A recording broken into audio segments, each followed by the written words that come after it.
Bismillahirrahmanirrahim. Assalamualaikum warahmatullahi wabarakatuh.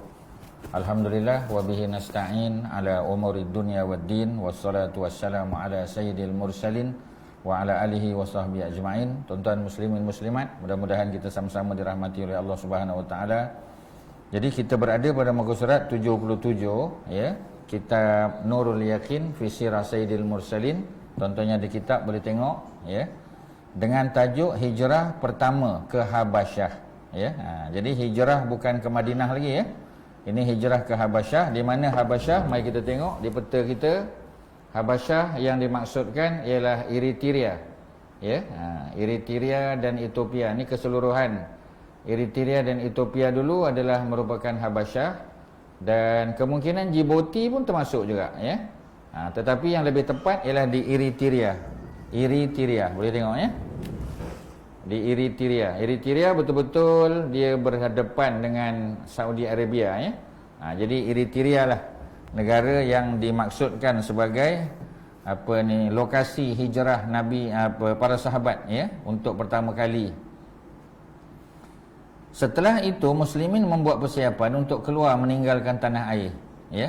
Jadi mereka meninggalkan kampung halaman mereka di Mekah, ya, tinggalkan harta benda demi untuk menyelamatkan akidah mereka sebagaimana yang disarankan oleh baginda Nabi. Ini adalah hijrah pertama yang berlaku daripada Mekah. Sebelum ni tak pernah hijrah lagi. Ini kali pertama. Bilangan yang berhijrah ialah 10 orang lelaki peringkat awal dan 5 perempuan. Ya, mereka diketuai oleh Osman bin Affan, ya, menantu Nabi, yang pada ketika itu sudah berkahwin dengan anak perempuan kedua Nabi, yakni Ruqayyah, ya, Ruqayyah binti Rasulillah. Kerana Ruqayyah telah diceraikan oleh Utbah bin Abi Lahab, ya. Jadi Utbah tu suami pertama Ruqayyah, tapi mereka tidak sempat tinggal bersama, ya, kerana perintah daripada Abu Lahab untuk supaya diceraikan Ruqayyah ini, ya, kerana Ruqayyah telah memeluk Islam, agama baru, ya, yang dibawa oleh Nabi Muhammad sallallahu alaihi wasallam. Hakikatnya agama yang dibawa oleh Nabi adalah Islam, yang merupakan agama yang dibawa oleh semua Nabi dan Rasul. Ya, orang Mekah sudah tidak asing lagi dengan agama Nabi Ibrahim, ya, agama Hanif, ya. Dan Quran menyatakan bahawasanya agama Nabi Ibrahim itu adalah agama Hanif, agama Islam, ya. Makana Ibrahim Yahudian wala Nasranian. Itu dalam surah Ali Imran, ya, dalam ayat yang ke-67. Makana Ibrahim Yahudian wala Nasranian. Nabi Ibrahim bukan seorang Yahudi, bukan seorang Nasrani. Walakin akan tetapi kana hanifah muslimah. Beliau adalah seorang hanif, ya, yang beragama lurus, agama Islam, ya. Kana hanifah musliman wa ma kana minal musyrikin, ya, dan Nabi Ibrahim juga bukan di kalangan orang musyrik. Jadi oleh kerana itu agama Nabi Muhammad, ya, agama yang sama dengan agama Nabi Ibrahim. Tetapi, ya, mereka menganggap Nabi Muhammad membawa agama baru yang seolah-olah totally different, ya, berbeza jauh sangat daripada agama ya, daripada agama Nabi Allah Ibrahim alaihissalam. Jadi Osman bersama isterinya Ruqayyah, ya, Abu Salamah dan isterinya Ummu Salamah. Abu Salamah, ya, kita tahu Abu Salamah dan isterinya Ummu Salamah, yakni Hindun, ya, Hindun bin Abi Umayyah, binti Abi Umayyah, ya. Hindun binti Abi Umayyah adalah merupakan nanti, ya, Abu Salamah meninggal dunia, dia cedera parah, ya, di dalam peperangan Uhud dan akhirnya membawa kepada kematian, dan Nabi mengambil Hindun, ya, yakni Ummu Salamah sebagai isteri baginda. Saudara si ibunya yakni Abu Sabrah bin Abdurruhum, ya, dan isterinya Ummu Kulsum. Amir bin Rabi'ah dan isterinya Laila, ya, Abu Huzaifah, ya, bin Utbah bin Rabi'ah, ya. Jadi Abu Huzaifah bin Utbah bin Rabi'ah, ya. Jadi ini anak pada Utbah bin Rabi'ah ni, maknanya adik-beradik dengan siapa? Dengan Hindun, ya, Hindun isteri Abu Sufyan, dan isterinya Sahlah binti Suhail, Abdurrahman bin Auf, Osman bin Maz'un, ya, Mus'ab bin Umair, Suhail bin Bayda dan Az-Zubair bin Al-Awwam. Kebanyakan mereka adalah daripada kabilah Quraisy. Ya, kebanyakan mereka ni kabilah Quraisy. Semua Quraisy yang pelbagai lah. Ada Bani Hashim, ada Bani Umayyah, ya, ada Bani Makhzum, ya, dan Bani Asad, ya. Macam Az-Zubair bin Al-Awwam daripada Bani Asad. Ya, beliau adalah anak saudara kepada Khadijah, ya. Al-Awwam bapa kepada Az-Zubair ni adik-beradik dengan Khadijah. Kemudian siapa lagi kita sebut tadi, ya. Kalau Ummu Salamah, ya, dan juga Abu Salamah daripada Bani Makhzum, ya, mereka daripada keluarga yang sama dengan Khalid bin Al-Walid, ya, sama keluarga dengan Abu Jahal, ya, Amr bin Hisham dan yang lain-lain, ya, semuanya adalah daripada kabilah Quraisy. Berdasarkan riwayat Ibnu Hisham, ya, Ibnu Hisham dalam kitabnya Sirah Ibnu Hisham, rombongan tersebut diketuai oleh Osman, ya, bin Maz'un. Jadi bukan Osman bin Affan, ya. Ini mengikut Ibnu Hisham, ya. Jadi Osman bin Maz'un, beliau adalah beliau adalah ipar kepada Saidina Umar bin Al-Khattab, ya. Jadi hijrah pertama ni kalau ia berlaku pada tahun yang ke-4 ataupun ke-5, maknanya Umar belum masuk Islam lagi. Pasal Umar masuk Islam tahun yang ke-6, ya. Jadi peristiwa ni berlaku tahun yang ke-4 atau ke-5, maknanya Umar belum masuk Islam, ya. Jadi Osman bin Maz'un, beliau adalah adik ataupun mungkin saudara lelaki, ya, kepada isteri Saidina Umar. Mereka bergerak di bawah keberkatan Allah. Bila sampai di tepi laut, mereka menyewa sebuah kapal yang akan membawa mereka ke tempat tujuan, ya, sebab mereka kena melintas Laut Merah, ya. Jadi mereka daripada Mekah sampai ke tepi laut, ya, ke pelabuhan di sini, maka mereka menyewa kapal untuk berhijrah ke Eritrea, ya. Eritrea, Djibouti, Ethiopia, ini merupakan wilayah besar, dulu kita panggil sebagai Habasyah, ya, ataupun Abyssinia, ya, Abyssinian Empire, ya. Dia satu empire yang besar pada masa itu, dan ada seorang raja yang digelar sebagai Najasyi, ya. Dan Najasyi merupakan seorang raja yang beragama Nasrani dan beliau seorang yang adil, ya. Jadi sifat adil itulah, ya, yang kita panggil, ya, didambakan oleh umat Islam supaya mereka tidak dianaktirikan, ya, ataupun mereka tidak dikhianati, dianiaya ketika mereka berada di negara Habasyah tadi, ya. Jadi di sana mereka hidup dalam keadaan aman dan jauh daripada penyiksaan orang-orang musyrikin. Dengan itu bilangan muslimin yang masih bersama Rasulullah di Mekah hanyalah sedikit saja, ya. Sebab ni peringkat awal dah ramai yang hijrah. Kemudian barulah Umar masuk Islam, ya. Pada masa itu mereka yang terkenal dengan kuat dan perkasa antaranya ialah Umar Ibn Khattab, ya, Al-Adawi. Maknanya dia daripada Quraisy, tapi Quraisy Bani Adi, ya. Umar bin Al-Khattab bin Nufail, ya, bin Adawi, ya, bin Adi, ya. Tapi kalau kita nak sebut nisbah dia Al-Adawi, ya. Macam Nabi lah, ya. Nabi Hashimi, ya, Hashimi sebab Nabi punya moyang, ya, Hashim, jadi Hashimi, tambah ya di belakang. Kalau Umar Adawi, ya. Kalau Abu Bakar Taim At-Taimi, ya. Kalau Makhzumi, ya. Macam itulah, ya. Jadi bahasa Arab kalau nak jadikan adjektif, kita tambah ya di belakang, ya. Kita tambah saja, ya. Kalau di Kelantan, maknanya kalau di Malaysia Kalantani, ya. Kalau kita panggil Johor, Johor, ya, Johor. Jadi tambah ya di belakang, ya. Sebab tu kita jumpa macam tadilah, ya, Adawi. Jadi bila Umar masuk Islam, sebelumnya beliau amat memusuhi Islam dan pernah menyeksa, ya, penganut agama Islam. Laila, salah seorang daripada mereka yang berhijrah ke Habasyah bersama-sama suaminya berkata, ya. Jadi Laila ada nota kaki di bawah, Laila binti Abu Khaisamah, ya, bin Huzaifah bin Ghanim bin Amru bin Abdullah, juga dikenali dengan Ummu Abdullah.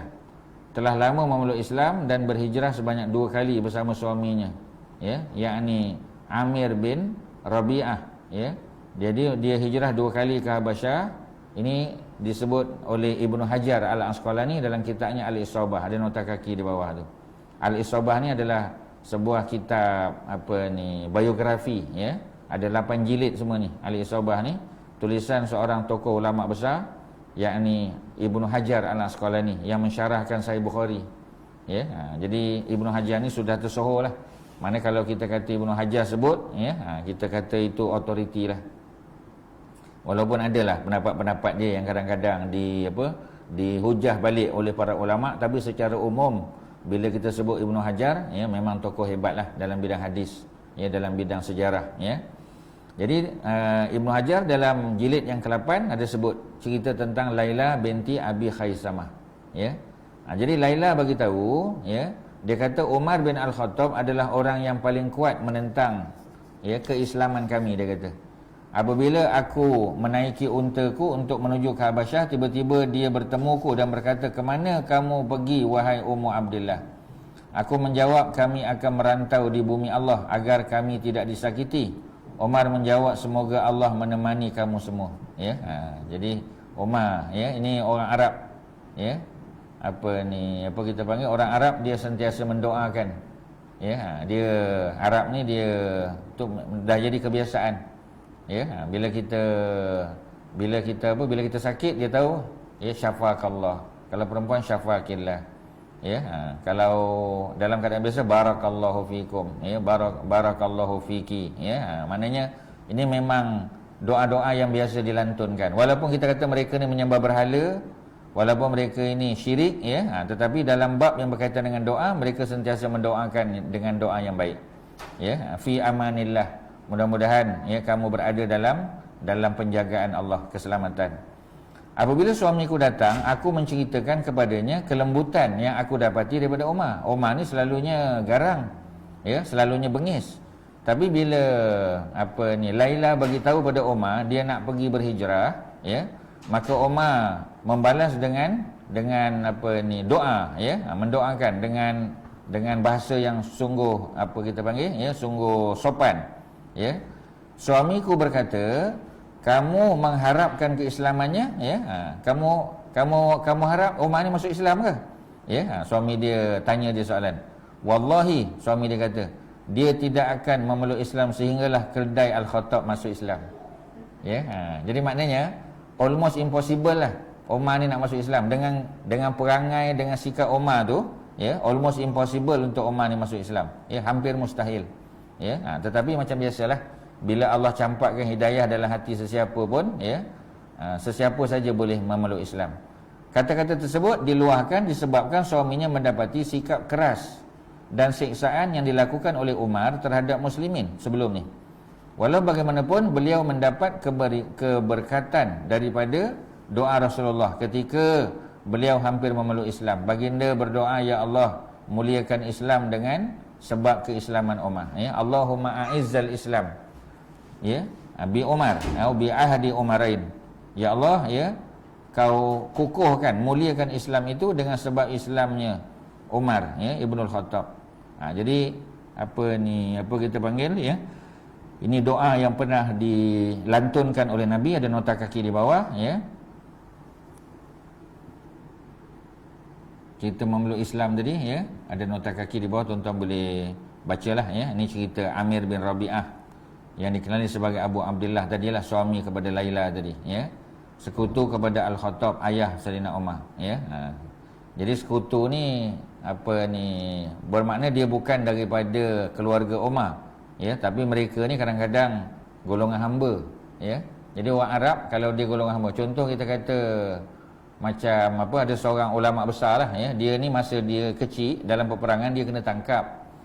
Jadi bila dia ditangkap, maka Abdullah ibn Umar yang bawa dia masuk keluarga Sayyidina Umar, nama dia Nafi', ya. Jadi nama dia Nafi'.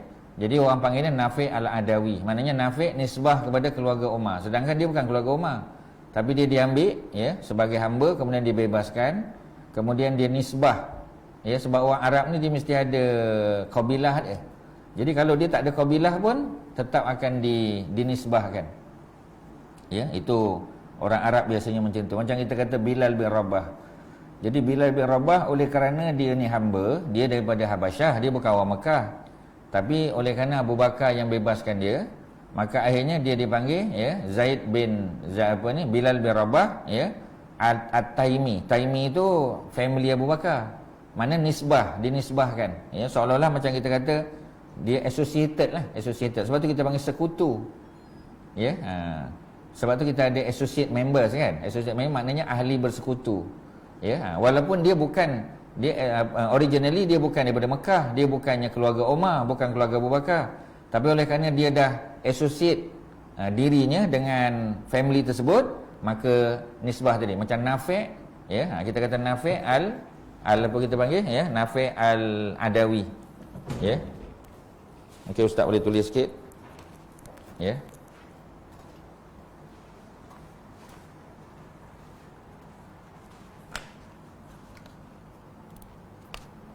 Sebab Omar kan, kita kata Omar, ya. Jadi Omar bin Al-Khattab.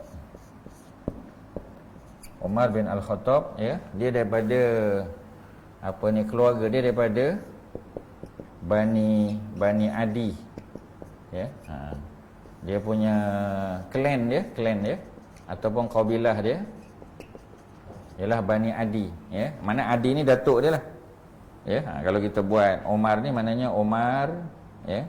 Kalau kita tulis Rumi lebih senang lah. Omar, ya, bapa dia ialah Al-Khattab, ya, bin Nufail bin Abdul Uzza bin Riyah bin Abdullah bin Qurud, ya. Qurud bin siapa? Bin Rozah, ya. Rozah bin Adi. Adi. Inilah Adi ni, ya. Jadi Umar bin Al-Khattab bin Nufail bin Abdul Uzza. Uzza ni nama berhala. Bin Riyah bin Abdullah bin Qurud bin Rozah bin Adi. Adi ni lah dia punya family name dia, kabilah dia, ya. Jadi Adi, oleh kerana Adi, ya, family dia Adiyun, maka kalau kita nisbah nak tambah alif lam, ya, kita tambah Al-Adawi, dia jadi Al-Adawi, ya. Jadi Umar bin Al-Khattab, ya, Al-Adawi. Umar bin Al-Khattab, ya. Ada warna merah? Ada merah? Ada. Umar bin Al-Khattab Al-Adawi, ya, daripada family Adi lah, ya. Ada? Tak ada tak apa. Ada, ya. Baru buka yang hari tu dah habis. Ya. Masih. Oh, tak kuat. Al-Adawi. Tak, dia memang mungkin warna dia tu. Al-Adawi, ya. Boleh? Boleh aja, asalkan lain. Jadi ada seorang budak, ya, Nafi' nama dia. Nafi', ya. Nafi' ni ditangkap dalam peperangan. Jadi bila Nafi' ni ditangkap dalam peperangan, ya, dia dibawa oleh Abdullah ibnu Umar, ya. Jadi anak Umar, Abdullah ibnu Umar. Boleh? Tak kuat? Warna apa? Oh, okey. Jadi Abdullah ibnu Umar, ya. Jadi Abdullah ibnu Umar, ya, dia dapat budak ni lah. Dia dapat Nafi' ni, ya. Dia dapat Nafi' ni. Jadi Nafi' ni kena tangkap dalam peperangan. Abdullah bin Umar ambil, ya, dibawa masuk ke dalam family ni. Jadi Nafi' ni dia bukannya orang Mekah, ya. Dia ditangkap dalam perang. Jadi Nafi' ni pun dipanggil Nafi' Al-Adawi juga, ya. Al-Adawi. Mana seolah-olah dia family Umar. Dia bukan family Umar, ya. Jadi dia ni kita panggil macam sekutu je lah, sekutu, ya.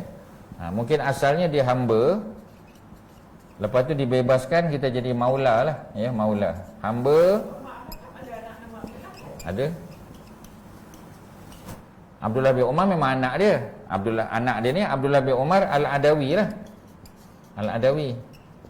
Tapi kita nak cerita pasal ni, Nafi' ni, yang tak ada kaitan dengan keluarga Umar pun. Dia tak ada kaitan.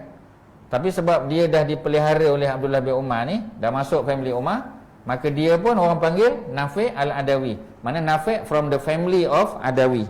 Sedangkan dia tak ada kaitan. Ya, dia tak ada, dia bukan daripada family tu. Dan dia pun tak kahwin dengan family Umar. Tapi tetap juga orang panggil dia Nafi' al-Adawi, nak menunjukkan dia apa? Dia ni sekutu kepada Umar. Sekutu tu maknanya mungkin asalnya hamba, kemudian dibebaskan jadi maula. Maula tu adalah hamba yang dibebaskan. Macam kita kata Zaid bin Harisah, dia hamba. Ya, Khadijah bagi pada Nabi, dia masih tu hamba.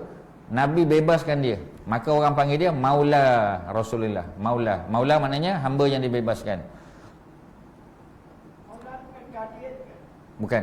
Maula ada dua, satu guardian, satu lagi macam slave dia, freed slave. Ya, maula ada dua makna. Ya, kita dengan Allah pun kita kata maula, ya. Itu nasyid orang panggil maulaya atau maulana. Maulana tu makna ketua lah. Ya, guardian. This is apa ni? This is my maula. Kena tanya. Maula referring to your guardian or maula referring to your freed slave? Ya, sebab maula ni pelik sikit dalam bahasa Arab ni, dia ada satu perkataan yang ada dua meaning yang bertentangan. Ya, jadi kita tengok pakaian dia. Macam Omar dengan maula dia tak boleh beza, sebab Omar pun pakai tampal-tampal. Ya, tapi pada kebiasaannya pakaian maula tu mesti lebih baik daripada dia punya hamba lah kan. Tapi kalau maula tu pakai biasa, kita kata oh dia bukan tuan, dia mesti hamba. Ya, jadi apa ni, dalam budaya Arab benda-benda macam ni selalu kita ingatkan dia family tu, bukan. Dia bukan family tu. Ya, dia mungkin hamba, kena tangkap ataupun dibeli di pasar hamba, dibebaskan dan dia jadi part of the family. Ya, kita nisbah saja. Tapi bukan bin tak boleh. Bin tak boleh, ya. Macam kita kata kat Malaysia tak adalah contohnya. Tak nampak. Biasanya macam anak angkat ke, ya. Jadi kalau macam jadi anak angkat, kita tak boleh binkan kepada Al-Khattab, tak boleh. Ya, binkan kepada Omar tak boleh. Tapi boleh associated to the clan, to the qabilah. Macam itulah cerita dia. Ya. Okey. Jadi apa ni, balik pada mana tadi, ya? Ni cerita Omar tadi yang suami kepada Laila tadi kata, ya, memang mustahil lah Omar ni nak masuk Islam, ya. Jadi apa, Amir bin Rabi'ah ni ataupun dikenali sebagai Abu Abdillah, suami kepada Laila tadi, salah seorang yang mula-mula masuk Islam. Beliau dan isterinya berhijrah ke Habasyah, kemudian ke Madinah, ya, menyertai peperangan Badar dan semua peperangan lain yang berlaku. Meninggal pada tahun 33 Hijrah, panjang umur dia, ataupun 35 Hijrah. Beberapa hari selepas berdoa kepada Allah supaya menjauhkannya daripada fitnah yang berlaku disebabkan pembunuhan Osman, ya. Cerita ni pun ada dalam kitab Al-Isabah juga, Ibnu Hajar. Jadi Amir bin Rabi'ah ni ataupun Abi Abdillah ni jarang kita dengar namanya, tapi dia orangnya hebat lah.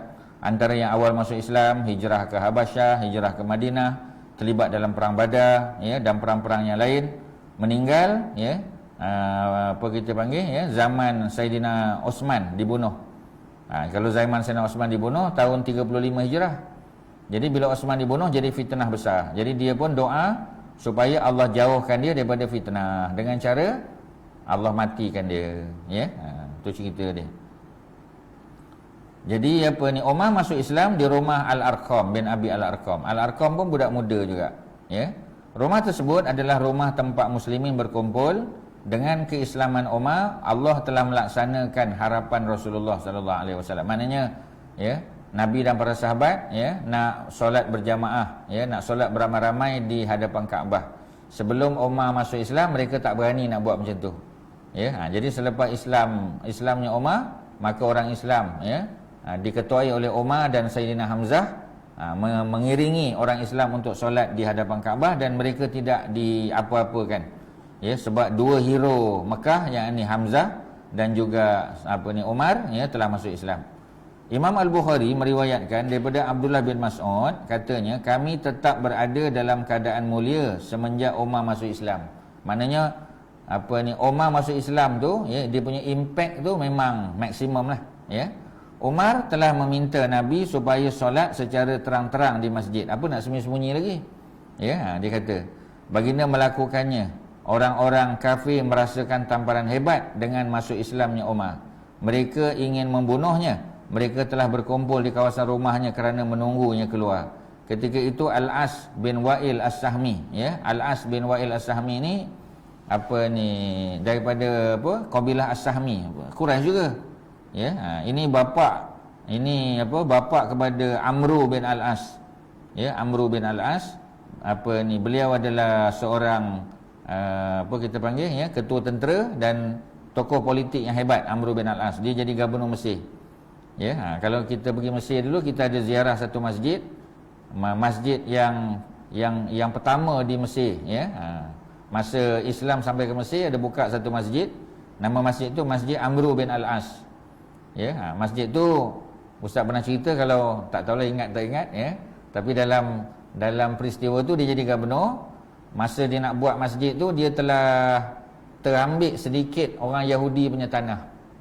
Ya, kebetulan sebelah pada masjid tu orang Yahudi punya tanah. Jadi masa dia bina masjid tu, dia terambil sikit. Maka Yahudi tadi telah hantar surat kepada Sayyidina Umar. Umar dekat Madinah, Amru dekat Mesir lah. Jadi Umar arahkan supaya dipulangkan balik. Walaupun bangunan dah ada, kena pecahkan balik, bagi kepada orang Yahudi tadi. Ya, nak menunjukkan bahawasanya walaupun kita berkuasa, kita tak boleh ambil kesempatan. Ya, kita tak boleh salah gunakan kuasa. Ya, itu Amru bin Al-As, dan beliau merupakan gubernur Mesir yang pertama. Ya, zaman Sayyidina Umar, Mesir jatuh ke tangan umat Islam. Yang ni bapa dia, ya, yang ni Al-As bin Wa'il, ya. Jadi Al-As bin Wa'il As-Sahmi dia datang. Al-As adalah daripada Bani Saham, sekutu Bani Adi. Ya, jadi mereka sekutu. Sekutu di sini pula, ya, maknanya mereka ni sudah ada perjanjian, ya, mungkin kahwin antara satu sama lain. Ya, ataupun mungkin kampung mereka berdekatan satu sama lain. Jadi mereka ada hubungan, ya, sekutu, ya. Di mana Umar adalah daripada Bani Adi. Umar daripada Bani Adi, sedangkan Al-As pula daripada Bani Saham. Dia membawa perhiasan emas dan memakai baju sutera. Ya, sedangkan mana boleh lelaki pakai emas dan sutera, tak boleh, ya. Dia berkata kepada Umar, apa yang telah terjadi kepada kamu? Umar menjawab, kaummu ingin membunuhku kerana aku telah memeluk Islam. Dia berkata, mereka tidak dapat melakukannya. Aku akan melindungi kamu. Dengan itu Umar mendapat jaminan keamanan. Ya, Al-As keluar dan dia mendapati orang ramai telah memenuhi kawasan wadi. Wadi ini lembah. Ya. Dan dia bertanya, ke mana kamu semua ingin pergi? Mereka jawab, kami nak mendapatkan Ibnul Khattab, ya, yang telah keluar daripada agamanya. Al-As berkata, kamu tidak boleh melakukannya. Dengan itu orang ramai kembali ke tempat masing-masing. Ya, ini pun salah satu budaya Arab juga. Jadi kalau ada orang yang diancam untuk dibunuh, dipukul, ya, ataupun dikhianati, maka dia boleh dapatkan perlindungan daripada orang besar juga. Ya, jadi kalau orang besar tu kata, jangan apa-apakan dia. Ya, aku yang akan jaga dia. Ya, aku yang melindungi dia. Maka orang lain tak boleh nak buat apa. Ya, dia benda ni macam Nabi ketika Nabi pergi ke Taif, ya, Nabi nak cari tempat dakwah baru, dakwah Nabi ditolak di Taif, maka Nabi balik ke Mekah. Tapi masa Nabi nak balik ke Mekah, Nabi tak terus masuk. Nabi singgah di Jabal Nur, ya. Nabi duduk di Jabal Nur tu dulu. Masa Nabi nak masuk, Nabi minta keluarga Mut'im, ya. Keluarga Mut'im bin Adi untuk escort Nabi. Sebab Nabi dah keluar, Nabi nak masuk balik, kena ada orang escort Nabi dengan senjata. Jadi bila Nabi masuk, baru Nabi boleh tawaf. Ya, tawaf kudum. Ya, lepas pada tawaf kudum, Nabi balik dan tak ada orang kacau Nabi. Jadi orang Arab dia memang macam tu, dia punya budaya dia. Kalau kita nak datang satu tempat, kita kena minta perlindungan daripada orang situ. Jadi kalau ada orang melindungi kita, tak ada siapa boleh kacau. Ya, walaupun yang melindungi itu seorang je, tak boleh kacau. Ya, kerana bagi mereka ini merupakan social convention yang mereka dah terima pakai. Ya, jadi kalau dah ada orang lindung dia, tak boleh kacau. Dah ada orang lindung, ya, macam tu. Tapi kalau dekat sini pun ada pelindung kalau orang Yalah. Biasanya bisnes ataupun dalam politik biasa macam itulah kan. Tapi dulu, ya, dia tak ada kaitan dengan politik ataupun bisnes. Ya, dia bukan business oriented. Tapi dia memang Macam tadilah, dia dah ada hubungan keluarga. Mungkin perempuan sana kahwin dengan lelaki sini kahwin dengan perempuan sana. So dia ada hubungan keluarga. So dia anggap macam dua family yang ni lah, ya, yang dah bersekutu. So kalau orang sana nak kena bunuh, nak kena macam tadi kan, Omar daripada Bani Adi, Omar daripada Adawi, sedangkan Al-As ni daripada Saham, daripada Sahmi. Patutnya tak ada apa-apa lah. Tapi oleh kerana mereka dah ada kesepakatan, dah ada kontrak sosial, so maknanya walaupun Omar daripada Bani Adi, tapi orang Bani Saham boleh kata, jangan kacau dia, dia tu bawah jagaan aku. Dan orang balik macam tu je. Sedangkan yang berkumpul nak bunuh Omar tu ramai. Jadi bila Al-As datang, sebab Al-As ni somebody, ya, politically dia orang besar dan dia pun kaya, dengan dia cakap tu tak boleh nak kata apalah, jomlah balik lah, tak boleh nak buat apalah pasal dia ni dah dijaga oleh, macam tu je, ya. Maknanya bukanlah susah sangat, ya. Jadi benda-benda macam mana? Wallah alam lah, rasa-rasa mungkin tidak lah, tak macam tu lah. Sebab sekarang ni dah ada political interference kan. Jadi bila politically kita kata dah ada interference tu, payah sikit lah. Maknanya pelindungan ni lebih kepada, dia bukan social convention lah, ya. Dia bukan lagi maknanya kita kata dari segi keluarga, sekutu, bukan, ya. Dia lebih kepada sekutu juga, tapi sekutu politik ataupun perniagaan, dia lain, ya. Dan of course kalau kita ada hubungan baik dengan royal family, kita selamat, ya. Dia tak macam dulu mana ada royal family, ya. Dulu dia, sebab Arab ni dia tak ada raja, dia ada ketua kabilah Bani Hashim, ya, Bani Adi, Bani Saham, Bani Mahzum. Jadi ketua-ketua tu yang nanti berkumpul untuk buat keputusan, ya. Dia tak ada raja, ya. Sebab itu bila Nabi naik sebagai Nabi menawarkan peluang kepada mereka, ya, untuk masuk Islam, Nabi kata nanti semua Arab akan tunduk pada kita. So mereka panggil Nabi ni Raja Arab. Even orang Yahudi dekat Madinah pun, ya, mereka selalu kata, Nabi Arab, Raja Arab. Mereka panggil Nabi tu Raja Arab, sedangkan mereka tahu Nabi tu bukan raja, Nabi tu adalah Nabi, ya. Seolah-olah macam mereka buat Nabi tu macam mereka panggil Nabi Sulaiman, King Solomon, King David kan. Sebab bagi mereka gelaran raja tu lebih mulia daripada Nabi, ya. Nabi of course, tapi Nabi ni lebih pada agama. Tapi kalau raja, dia politik, sosial, kenegaraan, ya. Jadi budaya-budaya macam tu kadang-kadang kalau kita baca kita tak faham, ya. Kita kena tengok, kita kata macam tadi Nafi' ni bukannya keluarga Sayyidina Umar. Macam mana kita boleh kata dia Al-Adawi kan? Macam kita lah, kita bukan daripada katalah, ya, family Al-Junaid family, kita kata Al-Junaid tu mestilah daripada Yaman kan. Maknanya ada kena-mengena lah.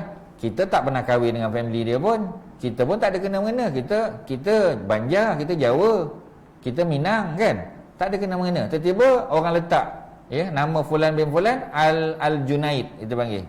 Mesti orang tanya punya, ya, kau tak ada muka Arab pun, ya, kau asal dari sana ke belajar? Tak ada kena-mengena. Tapi macam mana boleh? Mungkin dia cerita dulu seorang daripada family Junaid bila datang dekat Melaka, ya, dia tak ada siapa-siapa, so ada satu family yang tolong jaga dia, bagi dia makan, ya, sampai dia beranak pinak apa semua. Jadi orang yang jaga tu jadi sekutu dia, dan orang tu pun dibagi gelaran macam tu, ya. Dia macam tu lah, ya. Orang dulu macam tu. Sekarang mungkin kurang lah, ya. Sebab tak ada siapa lah berani pakai gelaran tersebut, melainkan dia memang daripada family tu. Kalau tidak, orang tak berani pakai, ya. Dan family-family macam tu masih ada di negara Arab. Kalau family tu masih ada, ya. Family kita kata Saud family, ya. Saud kan, Saud lah yang kontrol, ya. Mana ada Bani Hashim? Tak ada dah. Bani Hashim dah terpinggir. Bani Hashim dah pergi Jordan, ya. King Abdullah kan, King Hussein, ya. Family dia pula yang Hashimite Kingdom tu dah kat situ pula. Patutnya mereka duduk Mekah lah. Mereka lah yang in control of the whole kingdom kan. Tapi sebab dah British campur tangan, ya, Saud punya family pula dah naik. Jadi nak buat macam mana kan? Jadi maknanya dia lebih pada politik lah, ya. Dia bukan sangat lebih menjaga kita panggil jaga kebajikan family, bukan, ya. Bukan sangat pada benda tu. Walaupun ada lah, ya, tapi tak kuat macam dulu. Okey, ya. Jadi apa lagi, ya? Imam Bukhari menyebut Abdullah bin Mas'ud ni dah cerita tadi. Maknanya Omar ni memang somebody lah, Ya, bila dia masuk Islam, kesan kesan dia masuk Islam tu Islam jadi mulia. Jadi Al-As dia keluar, dia bagi tahu jangan kacau Omar. Tapi Omar sehebat macam tu pun orang nak ambil tindakan, tapi bukan seorang lah nak bunuh dia. Satu satu grup datang nak bunuh dia. Tapi bila Al-As kata Omar di bawah jagaan aku, habis semua balik macam tu saja. Muhajirin ke Habasyah pulang ke Mekah. Mereka pergi Habasyah tapi tiba-tiba balik. Selepas 3 bulan pemergian Muhajirin ke Habasyah, mereka pulang semula ke Mekah. Ini kerana mereka menghadapi kesukaran untuk tinggal di sana disebabkan bilangan yang sedikit. Ditambah pula dengan sebahagian besar daripada mereka merasa rindu kepada tanah air. Sebab orang Arab ni dia walaupun negara dia kering kontang, tapi dia punya kerinduan tu. Dia nak balik juga, Lebih-lebih lagi sahabat Nabi yang sudah biasa dengan Nabi, mereka rindu nak jumpa dengan Nabi. Lebih-lebih lagi mereka adalah pembesar Quraisy dan mereka membawa isteri mereka bersama. Jadi kalau setakat pergi 2-3 bulan mungkin boleh lah. Tapi nak duduk lama tu susah sikit. Mereka dah biasa senang, mereka dah biasa dimuliakan. Bila mereka duduk di negara orang, mereka tidak semulia seperti mana mereka di negara mereka sendiri. Hujan emas di negeri orang kan, hujan batu di negeri sendiri lebih baik negeri sendiri. Itu kita punya pepatah. Jadi orang yang seperti mereka tidak sesuai untuk tinggal di negeri orang dalam keadaan demikian. Sebahagian sejarawan ada yang mengatakan kepulangan Muhajirin Habasyah ini sebab satu peristiwa telah berlaku. Apakah peristiwa tersebut? Mereka mendapati berita yang mengatakan kononnya orang Quraisy telah masuk Islam ketika Rasulullah membacakan surah An-Najm. Nabi baca surah An-Najm, surah bintang, surah 53 kepada mereka. Surah tersebut menyebut Tuhan mereka secara baik, di mana setelah disebut firman Allah, maka apakah patut kamu wahai orang musyrik menganggap Al-Lata dan Al-Uzza dan Manat yang ketiga yang paling terkemudian sebagai anak-anak perempuan Tuhan. Jadi 3 berhala besar ni semua ni feminin ni, Lata, Uzza, Manat ni semua feminin. Dan bagi mereka feminin ini Tuhan punya. Maka disebut tentang malaikat yang berada di langit yang tinggi dan syafaat mereka adalah diharapkan. Dengan itu orang-orang musyrikin wujud, orang-orang musyrikin wujud tadi sujud kerana mengagungkan perkara tersebut dan merasa gembira. Jadi kononnya orang-orang musyrikin bila dengar ayat ni dibaca, sebab Quran sebut nama berhala dia, Lata, Uzza, Manat disebut, terkejutlah dia. Dan disebut pula tentang malaikat. Jadi dikatakan kononnya mereka ni sujud, mengagungkan perkara tersebut dan merasa gembira. Riwayat seumpama ini hanya dibawa oleh mereka yang mempunyai kefahaman yang kurang. Sebenarnya tak ada apa pun. Mereka tak sujud pun. Mereka menakalkan, meriwayatkan semua perkara yang dijumpai tanpa memastikan kesahihan. Memang ada cerita ni, tapi tak sahih. Kami akan membawa bukti-bukti berdasarkan dalil-dalil nakli, dalil nakli, dalil wahyu dan akli, dalil akal yang menunjukkan apa yang mereka nakalkan adalah tidak betul. Jadi peristiwa ni tak betul sebenarnya. Sanad hadis ini dan matan dia menyebut kisah tersebut tidak mantap dan lemah. Al-Qadi'iyat, Qadi'iyat ni orang Spain, dia ni Spanish ni. Dia duduk di Andalus, dan beliau seorang ulama dalam bidang hadis juga, menyebut mengenai sanad hadis ni di dalam kitab Asy-Syifa. Kitab Asy-Syifa ataupun Syifa.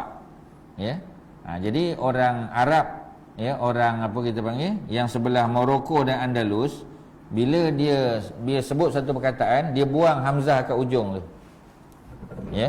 Patutnya Syifa. Patutnya Syifa.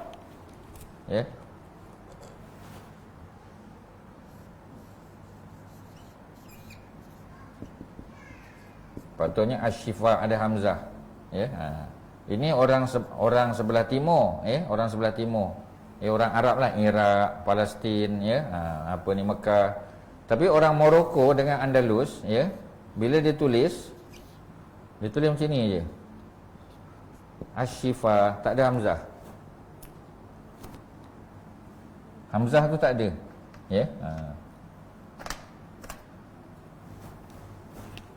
Ni ada hamzah, ni tak ada hamzah. Ini biasanya Morocco lah. Morocco, Andalusia, Andalus. Jadi tak ada, tapi maknanya sama. dia memang dia dropnya hamzah tu. Dia drop hamzah. Ya. Macam kita kata orang Kelantan lah. Ya. Jadi makan dia kata make. Maknanya dia drop end tu. Ya. Jadi maknanya tapi orang faham. Bila orang Kelantan kata nak make lah, kita tahulah apa make kan. Make tu makanlah. Jadi dalam bahasa Arab pun ada juga. So maknanya bila kita panggil kau baca kitab apa? Kitab Asy-Syifa. Asy-Syifa, what is Asy-Syifa? Asy-Syifa is Asy-Syifa. Same thing. Cuma ada yang sebut hamzah at the end, ada yang dia dropnya hamzah tu. Tapi the meaning is still the same. Ya, dia macam tu. Jadi sebab dulu pelik juga kita kata kitab Asy-Syifa apa kitab Asy-Syifa ni? No, bukan kitab Asy-Syifa, Asy-Syifa juga. Tapi cara sebut. Ya, the way they pronounce, they drop di hamzah at the back. Dia dropnya hamzah tu, ya. Jadi itulah cerita. Even kalau dia tulis pun dia tak tulis. Dia tak tulis hamzah tu. Sebut pun tak, ya. Kita ingat syifa mana? Oh tak, syifa tu is asy-syifa. Ya. Jadi benda-benda macam ni mengelirukan. Kalau kita tak tahu, ya, kita akan keliru. Jadi sebab tu bila kita tengok kita asy-syifa, apa asy-syifa ni, ya? Asy-syifa sama. Jadi apa tadi kitab tadilah yang ditulis oleh siapa tadi, ya, oleh Al-Qadi. Ya, Qadi ni maknanya dia ni judge, ya. Oleh kerana dia ni pandai dalam bidang fiqh, ya, dalam bidang syarak, maka dia dilantik menjadi Al-Qadi. Al-Qadi maknanya judge lah, ya. Jadi apa kita panggil, ya, the judge, ya. Ayat the judge menyebut mengenai sanad hadis ini dalam kitab Asy-Syifa ataupun Asy-Syifa, kitab dia. Hadis ini tidak dikeluarkan oleh seorang pun di kalangan pengarang kitab sahih, tak ada. Ia juga tidak diriwayatkan oleh seseorang yang siqah. Siqah ni maknanya trusted, ya, dengan sanad yang betul, tak ada cerita. Memang cerita tu ada, tapi yang meriwayatkan hadis tu orang yang bukan orang yang siqah, bukan orang yang trusted, ya. Mengenai matan hadis tu pula, para sahabat Rasulullah dan orang-orang musyrikin bukanlah orang gila sehingga mereka boleh mendengar pujian ketika celaan dilakukan. Ini kerana selepas disebut mengenai patung-patung tersebut, Allah menyebut in hiya illa asmaun samaitumuha antum wa aba'ukum ma anzalallahu biha min sultan, ya. Sebab selepas daripada ayat tadi 1920 tu datang pula ayat ni, ya. Yang apa kita panggil, yang memberi komen kepada mereka. In hiya illa asmaun. Sebenarnya nama-nama tadi, ya, Lata, Uzza, Manat tu adalah nama-nama yang kamu bagi, datuk nenek kamu bagi kepada berhala tu, ya. Wa abaukum, kamu dan bapa-bapa kamu, maknanya datuk nenek kamu yang bagi nama. Ma anzalallahu biha min sultan, ya. Dan Allah sekali-kali tidak menurunkan sebarang bukti untuk menyembahnya. Tak ada pula Allah perintah supaya sembah Lata ni, cuma Allah sebut saja. Jadi oleh itu apa yang disebut tidak menggambarkan apa yang mereka fahami. Kalaulah pujian tersebut benar-benar berlaku, sudah tentu orang musyrikin akan menjadikannya sebagai hujah dalam berhadapan dengan Rasulullah, ya. Jadi mereka tak berhujah dengan Lata, Uzza dan Manat. Kita semua telah maklum mengenai keingkaran orang-orang musyrikin. Mereka telah menggunakan hujah yang rapuh, ya, ketika berhadapan dengan kebenaran. Kalaulah benar apa yang berlaku, sudah tentu mereka akan menjadikannya sebagai hujah yang kuat untuk mereka. Dakwaan tersebut adalah sama dengan kisah perubahan kiblat. Mereka yang melakukan dakwaan tersebut mengatakan apa yang mereka kata, sehingga Allah, ya, menamakan mereka sebagai orang-orang bodoh, as-sufaha, ya. Ayat 142, ya, as-sufaha ni maknanya orang-orang Yahudi lah, yang apa kita panggil, yang mula-mula mereka petikai Nabi bawa agama baru, tapi bila Nabi solat, Nabi sembah, Nabi menghadap ke Baitul Maqdis, ya. Jadi mereka pun sindir Nabi, kata agama baru, pasal apa sembah, pasal apa ni, direction tu sama dengan Masjid Aqsa, ya. Kami sembahyang menghadap ke Masjid Aqsa, kamu pun facing Masjid Aqsa, pasal apa tiru kami? Jadi bila Allah pindahkan ke Kaabah Mekah pula, mereka komen pula, apa sebab mereka tukar? Macam mana nak cakap macam tu? Ketika kita ikut kiblat dia sindir kita. Ketika kita pindah, dia tanya pula, pasal apa tukar arah? Ya, macam mana kita nak berhadapan dengan orang macam ni? Ya, jadi tak payah layan. Dan Quran memanggil mereka as-sufaha. Ya, ayat tu sayaqulu sufaha. Siapakah sufaha? Sebab mana orang-orang bodoh, orang yang kurang akal. Ya, minan nas, daripada kalangan manusia, ma wallahum an qiblatihim allati kanu 'alaiha. Ya. Jadi kata mereka, apakah yang menyebabkan ya orang-orang Islam itu berpaling daripada kiblat yang mereka sembah selama ni, mereka hadap selama ni, yakni Baitul Maqdis. Sebelum ni mereka sindir. Tiba-tiba bila orang Islam pindah, dah mereka petikai pula. Apalah sebab mereka dipindah? Sememangnya tidak didengar, ya, didengari kata-kata, kenapa kamu ini? Kamu mencela Tuhan kami selepas kamu memujinya.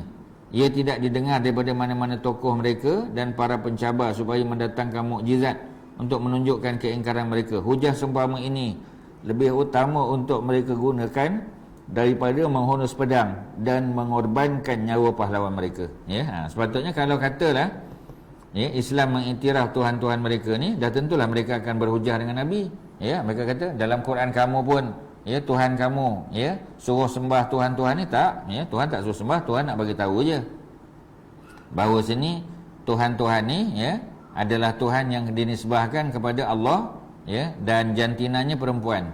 Tuhan yang mereka buat lelaki pula. Seolah-olah Tuhan mereka lagi mulia daripada yang Tuhan, sebab Lata Uzza Manat tu mereka kata ni Tuhan yang Allah punya, sedangkan Tuhan mereka lelaki pula ya. Jadi seolah-olah mereka punya Tuhan lagi mulia ya. Macam kita kata Firaun, Ramses II dekat Mesir ya, Ramses II tu raja. Jadi dekat temple dia dekat Luxor, dekat bawah ya. Jadi dia buat apa kita panggil Luxor Temple tu, dia buat juga Tuhan-Tuhan dia, tapi dia buat patung Ramses tu lagi besar daripada Tuhan dia. Dia dah ada Tuhan, tapi Ramses tu lagi besar. Maknanya apa? Ramses tu lagi powerful daripada Tuhan. Tuhan dia kecil je, Ramsesnya besar. Ya. Maknanya macam mana tu?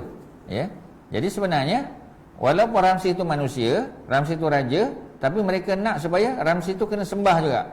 Walaupun kau boleh sembah Tuhan lain, tapi Tuhan Ramses kau kena sembah juga. So maknanya macam mana tu? Ya. Jadi pemikiran-pemikiran yang kita kata tak selari, tak sejalan. Ya. Tuhan lain pun ada juga. Sebab tu kita kata mereka ni syirik. Ya. Sebab mereka bukan menyembah Tuhan yang satu. Ya. Tiap-tiap Tuhan tu ada kuasa-kuasa masing-masing. Ya. Mereka tak pernah fikir ke bahawasanya kalau Tuhan tu ramai, Tuhan-Tuhan tu akan bergaduh. Ya. Contoh kita kata Tuhan yang menurunkan hujan kata, okey, turunkan hujan. Tuhan matahari pula kata, jangan, ya, jangan turunkan hujan. Jadi bergaduh Tuhan sama Tuhan. Jadi kan maknanya itu bukan ciri-ciri Tuhan lah. Sebab Tuhan mesti gagah, perkasa kan, tak ada siapa boleh kalahkan dia. Ya. Jadi kalau dia perintah sesuatu akan berlaku. Tapi kalau Tuhan tu masing-masing bergaduh sama sendiri, ya, macam mana kita nak kata dia maha berkuasa? Tak boleh. Walau bagaimanapun, ketika ahli sejarah yang menakalkan kisah ini, yang meriwayatkan kisah ini dan menjadikannya sebagai sebab kepulangan Muhajirin Habasyah, ya, sebab lepas 3 bulan dah balik dah. Ya. Peristiwa hijrah ke Habasyah berlaku pada bulan Rejab dan mereka pulang pada bulan Syawal. Ya, Rejab, Sya'ban, ya, Ramadan, Syawal dah balik. Manakala suratul Najm diturunkan pada bulan Ramadan. Dengan ini jarak masa di antara penurunan surah An-Najm dan kepulangan mereka adalah sebulan saja. Ya. Jadi maknanya tak munasabah. Orang yang menelitinya walaupun sejenak akan mendapati jangka masa sebulan tidak mencukupi ketika itu untuk melakukan perjalanan pergi balik daripada Mekah ke Habasyah. Ya, tak munasabah. Ini kerana ketika itu tidak ada kapal berenjin yang memudahkan perjalanan ya di laut. Kemudian telegraf yang boleh menyampaikan berita pun tak ada. Tidak hairanlah selepas ini jika kita mengatakan bahawa kisah ini adalah khurafat saja, direka-reka oleh pengikut hawa nafsu. Walau bagaimanapun mereka bersyukur kepada Allah yang telah menjaga Al-Quran yang menjadi hakim di antara kita dan pembohong. Di dalam surah An-Najm, ya, Allah Subhanahu Taala berfirman, "Wa ma yantiqu 'anil hawa." Nabi tidak bercakap berdasar kepada hawa nafsu. Apa yang diajar oleh syaitan adalah di antara perkara yang paling buruk yang diriwayatkan. Bagaimana Rasulullah boleh menyebut perkara yang boleh mendatangkan keraguan kepada wahyu? Takkanlah Nabi sebut benda yang boleh mendatangkan keraguan. Tujuan tipu daya yang ingin dicapai oleh orang-orang yang bodoh telah ditolak oleh Allah dan akibatnya menimpa diri mereka sendiri.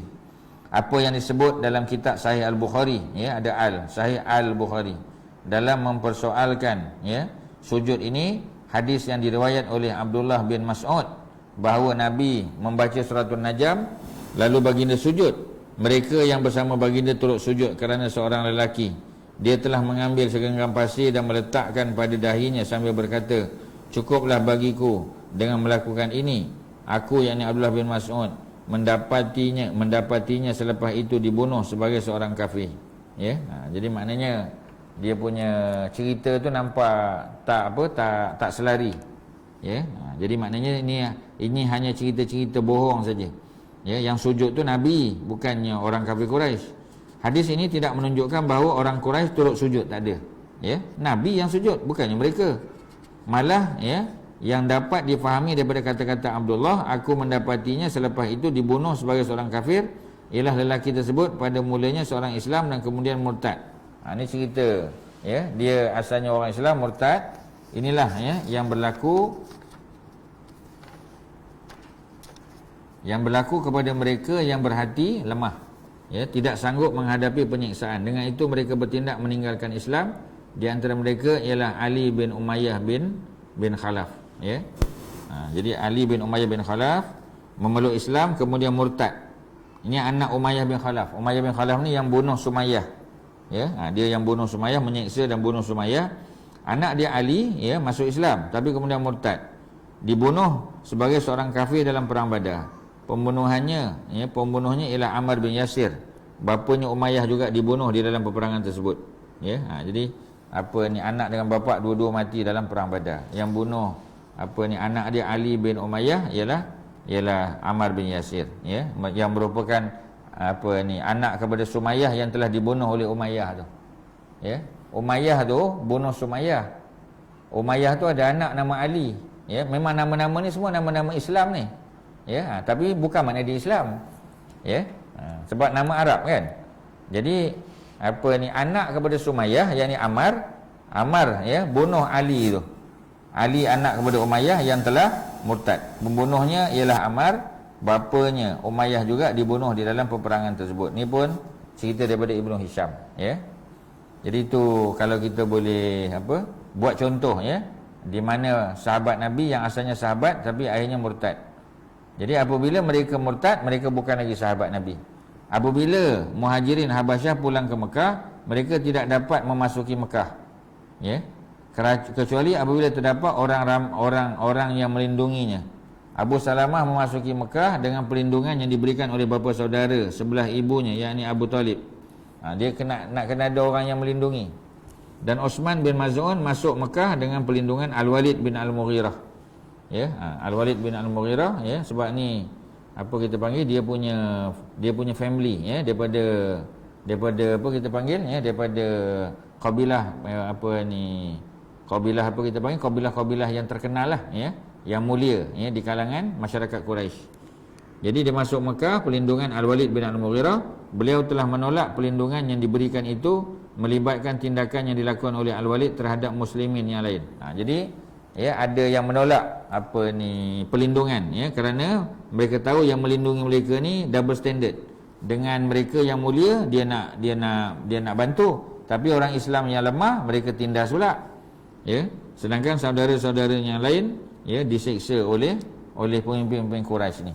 Jadi mereka tak puas hati, mereka tak nak terima perlindungan, ya.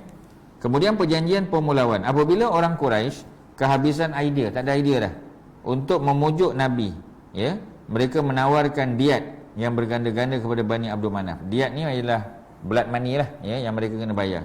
Rasulullah adalah daripada Bani Abdul Manaf. Bani Abdul Manaf ni bapa kepada Hashim lah, supaya Rasulullah diserahkan kepada mereka. Jadi mereka datang jumpa Abu Talib, mereka kata, Abu Talib, serahkan Muhammad kepada kami akan gantikan dengan anak kami. Tawaran tersebut ditolak. Selepas itu mereka menawarkan seorang pemuda, ya, terhormat di kalangan mereka untuk dijadikan anak angkat. Pemuda tersebut ditukar dengan anak saudara Abu Talib. Abu Talib kata, ya, hairan sungguh kamu ini, kamu memberikan kepada aku anak kamu supaya aku jaga, bagi makan, ya, tetapi aku kena serah anak aku kepada kamu untuk kamu bunuh. Macam mana tu, ya? Jadi kan tak logik. Dia bagi anak dia, Abu Talib, tolong jaga budak ni, bagi makan, bagi minum, bagi dia besar. Anak saudara bagi kami nak bunuh. Macam mana? Ya, di situ pun nampak, ya, berat sebelah. Apabila mereka melihat apa yang berlaku, mereka bersepakat untuk memulaukan. Mereka nak pulau Bani Hashim. Ya, Bani Hashim dan Bani Al-Muttalib. Jadi bukan Abdul Muttalib. Ya, kalau Abdul Muttalib anak kepada Hashim tu. Ini adik-beradik Hashim. Ya. Jadi Abdul Manaf, ya, dia ada apa kita panggil? Ya, dia punya keluarga dia tu lah. Ya. Jadi sambil kita apa ni, saya dengan apa? Siapa nama tu yang tolong buat apa ni? Mula-mula okey, lepas tu dah saya hubungi tak dapat dah dia. Tolong remind dia lah. Sebab saya ingat dia dah siap tu. Sebab dah 1 month, more than 1 month dah. Yang mula-mula dia buat ada kesilapan, saya dah betulkan, kita dah discuss. Tapi untuk second time ni saya call dia tak jawab pula. Kalau akak boleh ni tanya tengok, find out. Ya. Yeah.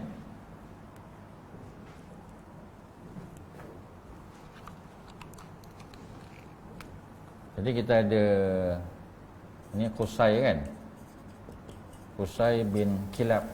Ya. Qusay bin Kilab dia ada anak. Ya, Qusay bin Kilab ni dia ada anak lah, ya. Dia ada anak apa ni? Qusay bin Kilab, anak dia siapa? Ya, anak dia ialah Abdul Manaf, ya. Dia ada Abdul Manaf, ya. Kemudian dia ada Abdul Dar kan? Ya. Abdul Dar.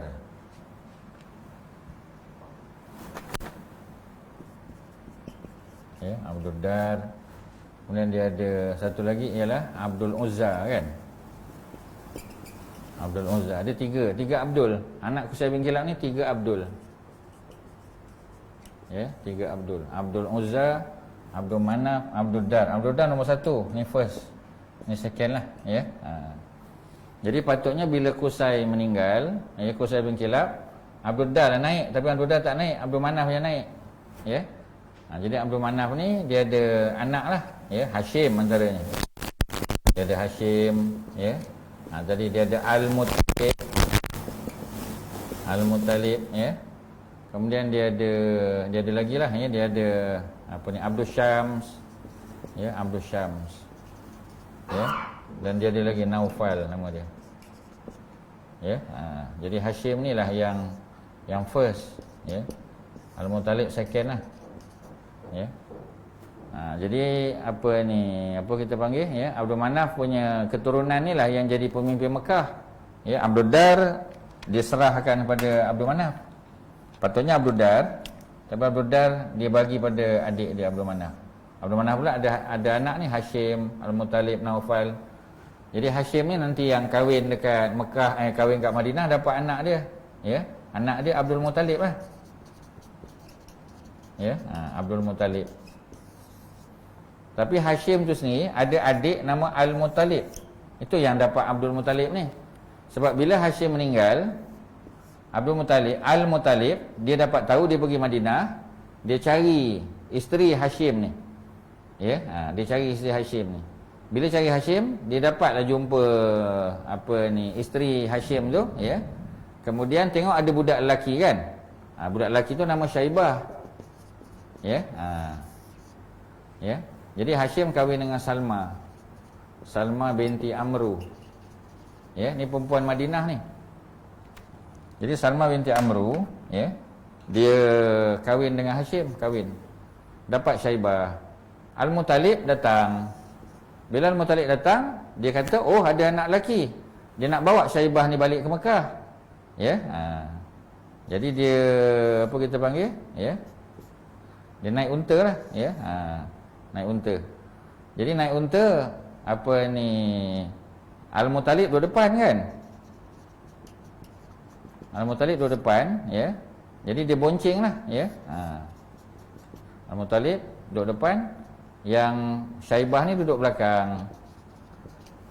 Jadi orang Mekah ingat Syaibah ni hamba kan.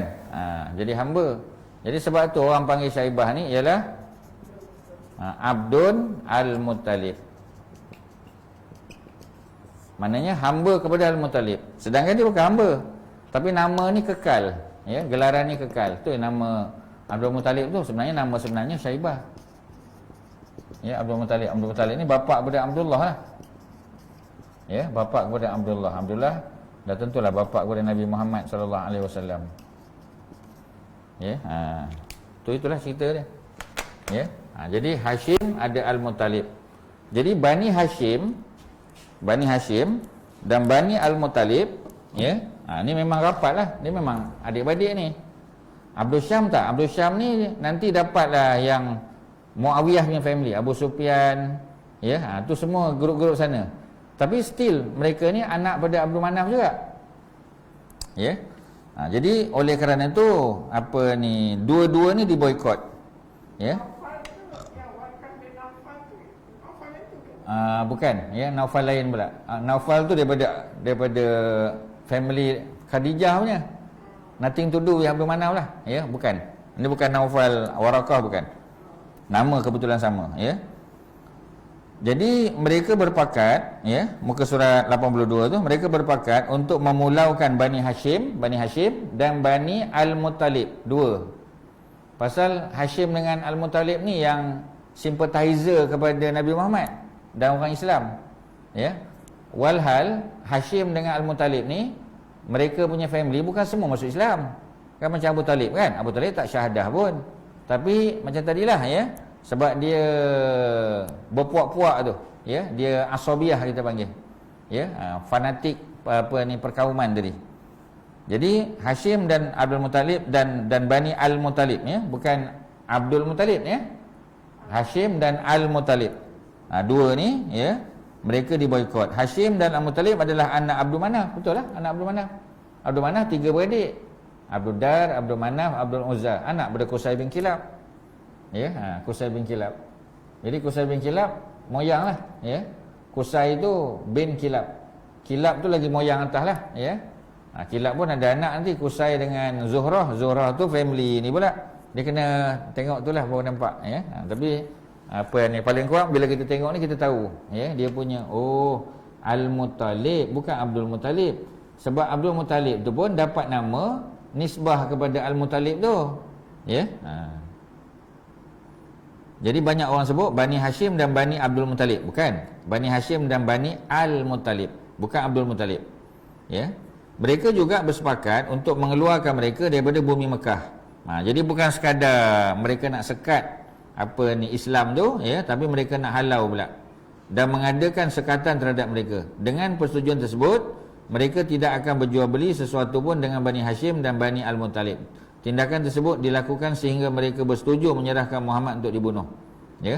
Jadi mereka kata kami akan boikot dua kabilah ni, Bani Hashim dan Bani Al-Muttalib, sampailah mereka serahkan Muhammad kepada kami. Orang-orang Quraisy telah menulis surat perjanjian dan surat perjanjian itu diletakkan di dalam Kaabah, ya.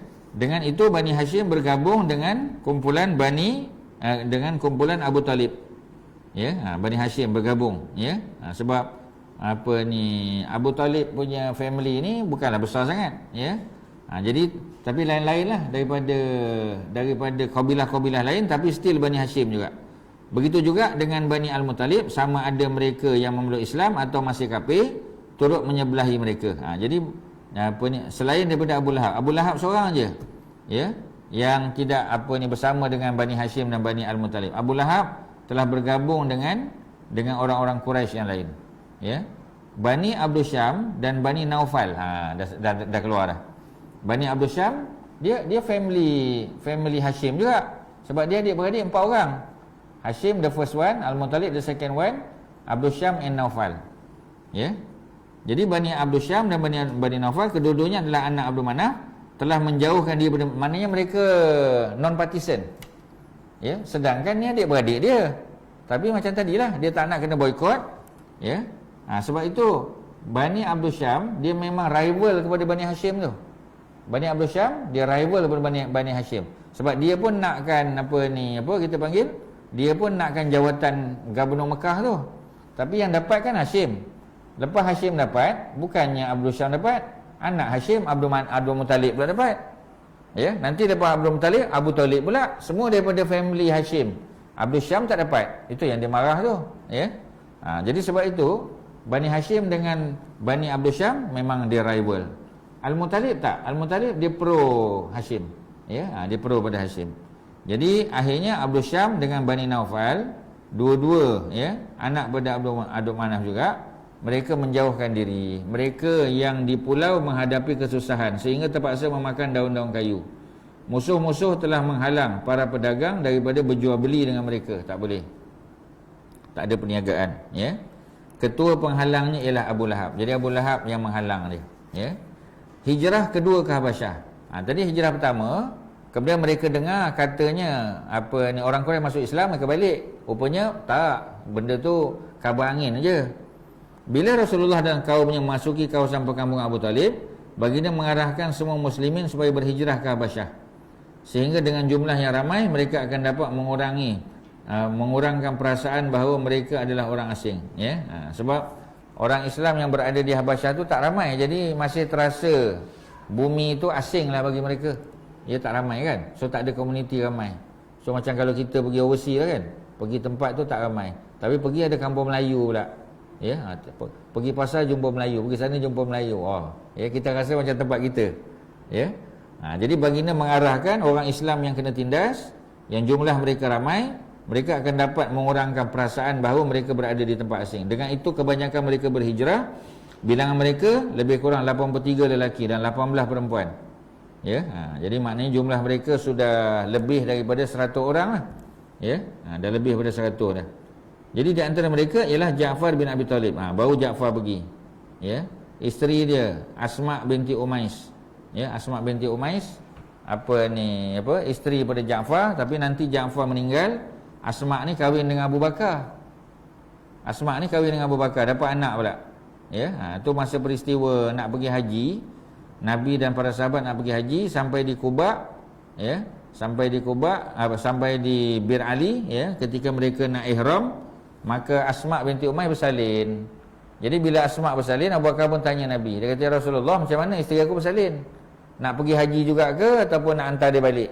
Nabi kata boleh pergi haji. So maknanya perempuan yang dalam keadaan uzur boleh pergi haji atau umrah. Ya, macam perempuan kan. Ya, dah ready dah. Bila dalam flight datang haid. So macam mana? Boleh tak dia proceed masuk Mekah? Boleh. Tapi dia tak boleh buat tak boleh buat manasik, tak boleh lah. So dia kena tunggulah. Ya, dia kena tunggu sampai dia bersih baru dia boleh, ya. Sebab kalau kita kata macam orang pergi haji kan, cuma dia tak boleh tawaf, dia tak boleh apalah, dia tunggu aja. Masa masa wukuf di Arafah dia boleh wukuf, sebab wukuf tak mesti bersih, ya. Wukuf dia boleh buat, ya. Lepas tu dia pergi Mina, pergi Muzdalifah, semua boleh buat. Yang tak boleh semayang tak boleh, ya. Apa tu tawaf tak boleh lah. Tu dia tunggu je kan. Bila dia bersih je nanti baru dia tawaf. Dia tawaf, kemudian dia sa'i dan dia bercukur, tahallul. So selesailah haji dia. So haji tak ada masalah, ya. Cuma kalau bersalin tu lain lah. Bersalin pun tak boleh kan. Mana ada orang bersalin nak pergi haji. Ya, tak boleh naik flight pun tak boleh. Tapi kalau setakat haid, yalah, walaupun haid dia 10 hari kita kata, tak ada hal lah. Ya, sebab dia datang, lepas tu tawaf, dia hanya kita panggil tawaf tak boleh. Tawaf semayang tak boleh. Ya, tapi wukuf boleh, melontar kan, tak ada masalah. Semua tu duduk di Mina boleh, ya. Dia boleh makan macam biasa apa semua, tak ada hal. Cuma tak boleh tawaf saja. Tunggulah sampai kering. Ya, cuma isunya sekarang ialah kalau dia lambat sangat. Ya, dah nak flight dah nak ni. Kalau dia boleh tunda, tundalah. Tapi kalau tak boleh tunda, ya, jadi sebahagian para ulama kata boleh tawaf. Pasal dia dah menyelesaikan dia punya rukun tadi. Ya, wukuf dah, ya, dah wukuf dah, Muzdalifah sudah, Mina sudah, semua sudah. Yang belum dia buat ialah tawaf saja. Ya, dan dia nak kena balik. Ya, sebab kalau dia tak balik, dia tak ada mahram, katalah, ya. Mahram dia dah ni. Melainkan kalau umur 45 ke atas lah. Ya, tak tahulah itu macam mana nanti tabung haji Hijaz lah. Sebab takkanlah disebabkan dia tak tawaf dengan sa'i, dia kena datang balik tahun depan untuk buat haji.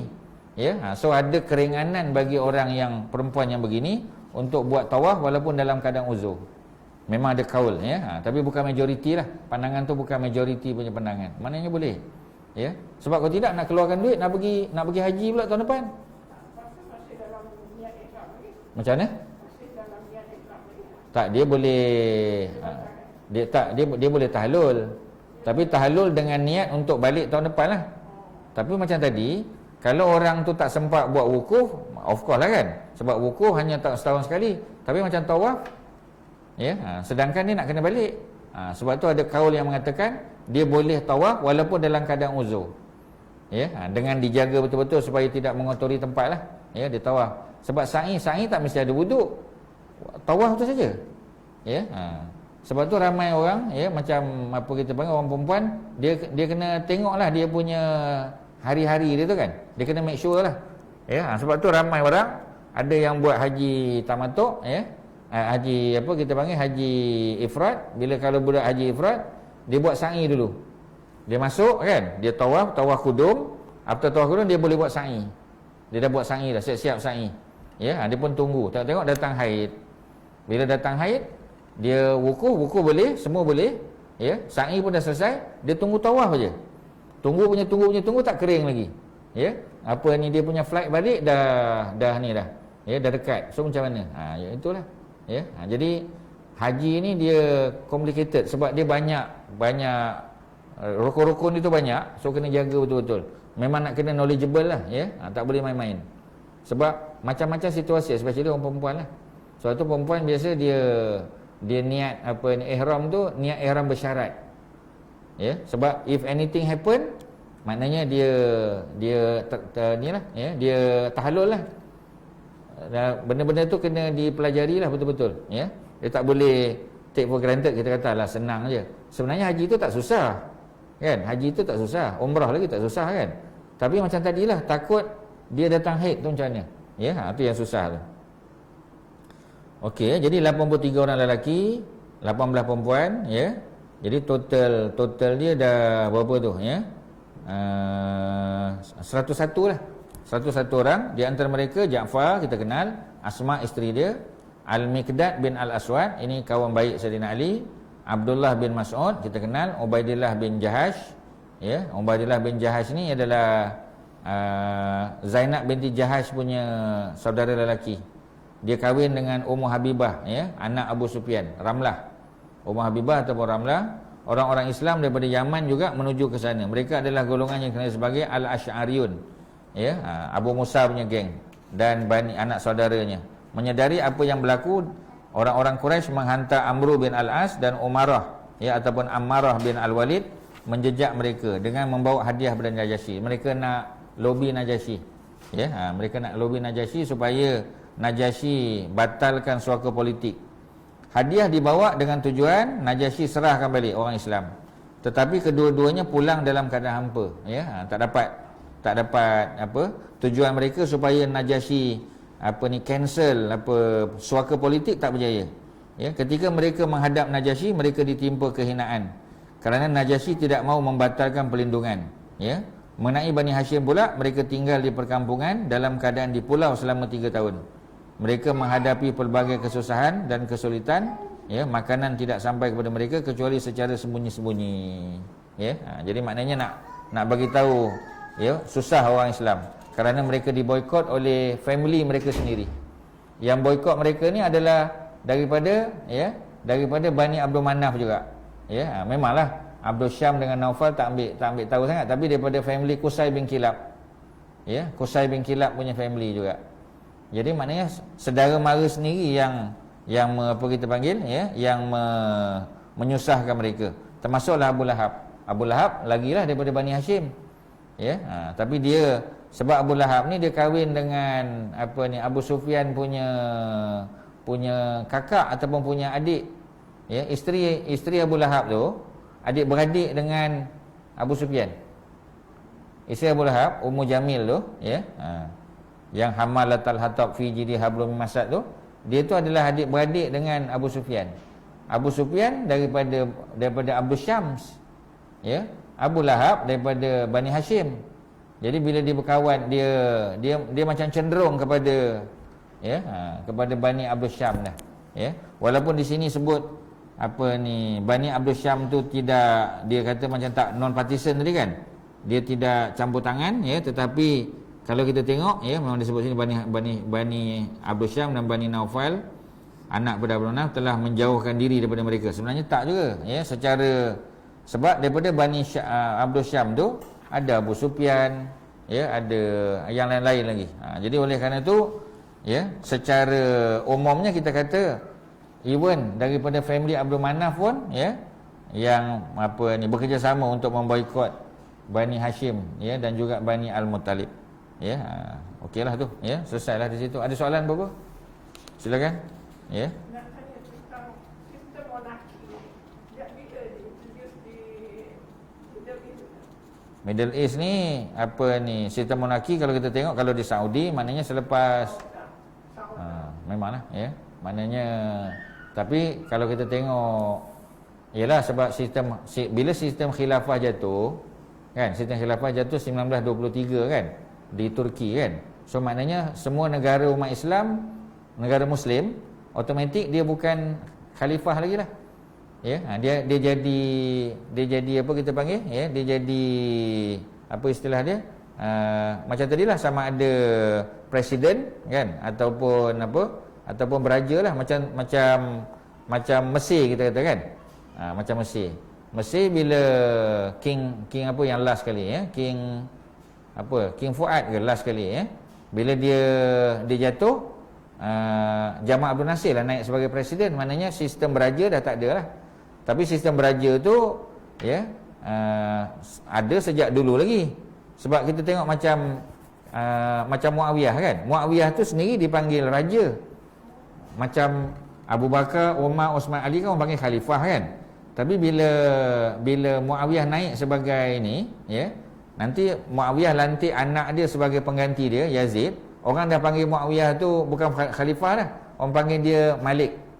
Pasal lepas pada Muawiyah, Yazid, lepas pada Yazid anak dia pula kan dah family diraja tu, kan royal family. Ya, dia bukannya pelantikan secara rakyat yang buat tu zaman Umar bin Abdul Aziz saja. Tapi Umar bin Abdul Aziz naik pun sebab abang ipar dia bagi laluan pada dia. Umar bin Abdul Aziz, dia ada abang ipar, nama dia Sulaiman bin Abdul Malik. Cousin lah, abang ipar dan cousin dia. Sebab Abdul Malik tu adik-beradik dengan Abdul Aziz. Abdul Malik kan adik-beradik Abdul Aziz. Umar Abdul Aziz, Sulaiman Abdul Malik. Sulaiman tu dia sayang dengan Umar Abdul Aziz ni, so dia serah. Tapi bila dia serah pada Umar serah pada rakyat lantik dia juga. Ya, itu je lah nampak yang bukan sistem diraja. Tapi daripada Yazid memang dah sistem beraja lah. Ya, mana ada sistem khalifah. Walaupun dia khalifah, tetapi maknanya beraja lah sebab anak, cucu, ya, cicit, mana dia di keturunan tu. Orang lain tak boleh kacau. Ya. Macam kita kata di Spain sama juga. Ya, family Abdul Rahman Ad-Dakhil tu pula, maknanya mereka bukannya dilantik oleh rakyat, bukan. Ya, mereka ni pemimpin, kemudian bila meninggal anak dia, bila anak dia meninggal cucu, cicit dan seterusnya. So memang sistem beraja tu kalau kita nak tengok sejak daripada Yazid dah jadi dah. Itu awal, ya. Zaman Yazid tu zaman sahabat-sahabat Nabi masih ramai lagi. Sebab Yazid tu naik pada tahun 60 kan. 60 tu Sayyidina Abdullah bin Abbas ada lagi. Ya, Abdullah bin Abbas masih ada lagi. Abdullah bin Umar, Asma binti Abu Bakar, semua tu ada lagi. Ya, zaman sahabat lagi maknanya sistem beraja tu dah ada dah. Ya, cuma tak adalah kita kata kalau macam sekarang ni confirm lah kan. Jelas lah. Ya, memang tak boleh. Mana orang boleh jadi agung, tak boleh. Mana boleh jadi sultan, tak boleh. Walaupun dia hebat macam mana, profesor universiti, IQ tinggi ke apa, tak boleh. Sebab dia bukan royal family. Ya. Jadi kalau macam dulu tu adalah juga macam Umar bin Abdul Aziz dia interfere kan.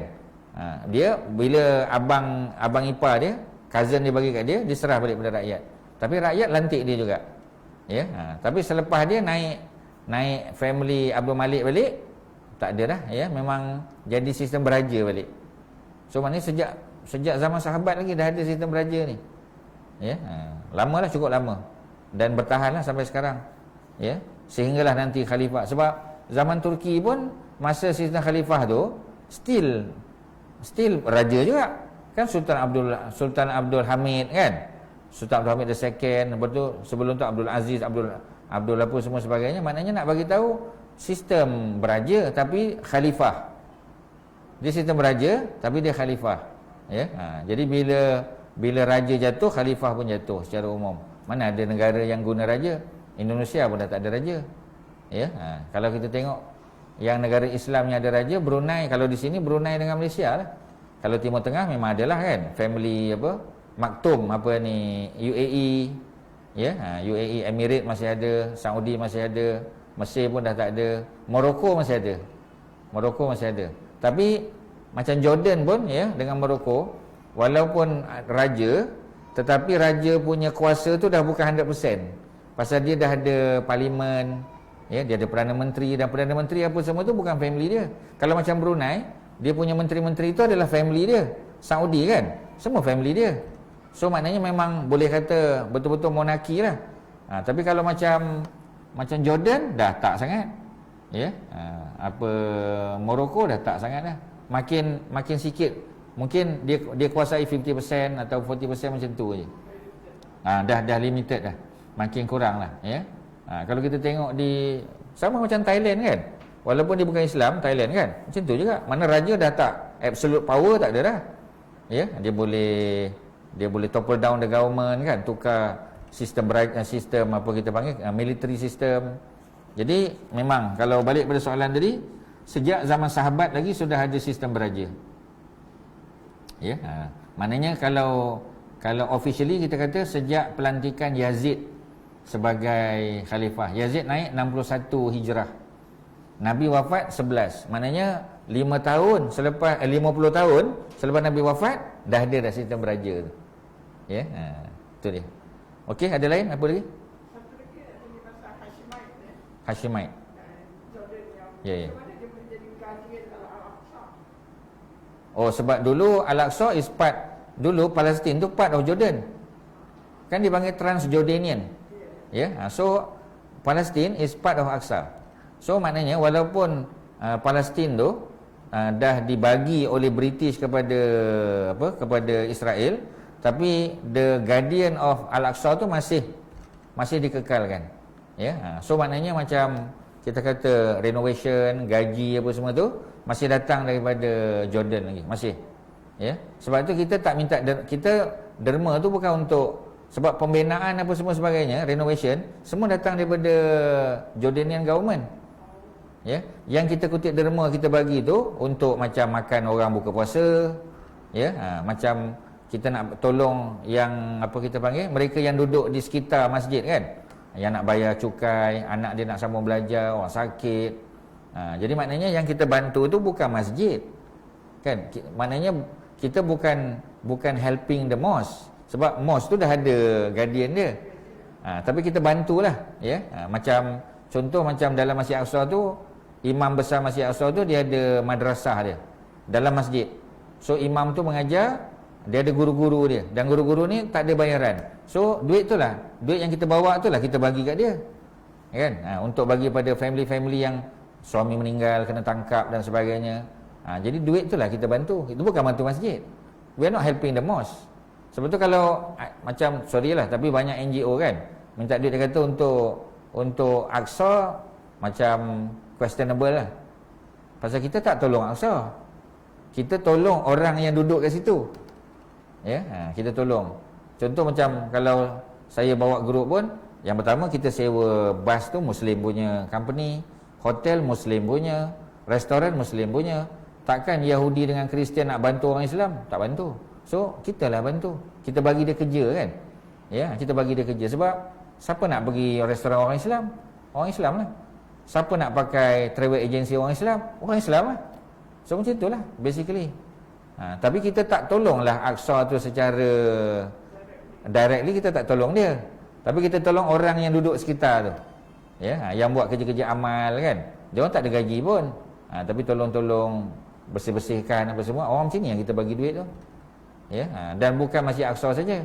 Ada masjid dekat Hebron, ada masjid dekat Nazares kan. Ada masjid dekat tempat-tempat lain yang kita tolong. Ya, yang itu kita bagi direct. Mana kita tak pakai NGO. Kalau ustaz pergi, ya. Yang Jordan tu is only responsible for Masjid Al-Aqsa, not the other masjid. Kalau setakat ustaz tahu di Masjid Aqsa saja. Masjid Aqsa saja, ya. Sebab kawasan-kawasan lain tu semua dah duduk bawah Israel. Jadi diorang ni, masjid-masjid tu tak ada dapat bantuan apa-apa. Tapi orang Palestin yang jadi sebab orang Palestin yang jadi warga negara Israel pun ramai. Yang Whatever that been done dekat Masjid Al-Aqsa sekarang ni, kena macam, this my understanding lah, the Zionis macam neglect aja King Hussein, King apa? Abdullah Hussein dia, dia gali bawah tu semua. tak boleh buat apa. Memang tak buat apa. Memanglah. Sama kan macam, yalah macam tempat lain kan, ya, guardian of the two holy cities kan. Tapi macam tadilah ada, yalah politik lah nak cakap benda ni susah lah kan, tapi macam tu lah. Dia maknanya by right dia adalah guardian, tapi betul ke dia serve as a guardian tu kan. Cuma macam tadilah, financially speaking memang ada peruntukan daripada kerajaan Jordan. Tapi in term of security, in term of apa tu, kita kata macam powerless lah, memang tak ada power. Ya, tak ada power. Cuma macam tu lah. Okey, ya, tuan-tuan dan puan-puan, terima kasih atas perhatian, mudah-mudahan ada manfaat. Wassallallahu ala sayyidina Muhammadin wa ala alihi wasahbihi wasallam. Alhamdulillahirabbil alamin. Assalamualaikum warahmatullahi wabarakatuh. Wa antum jazakumullah khairan.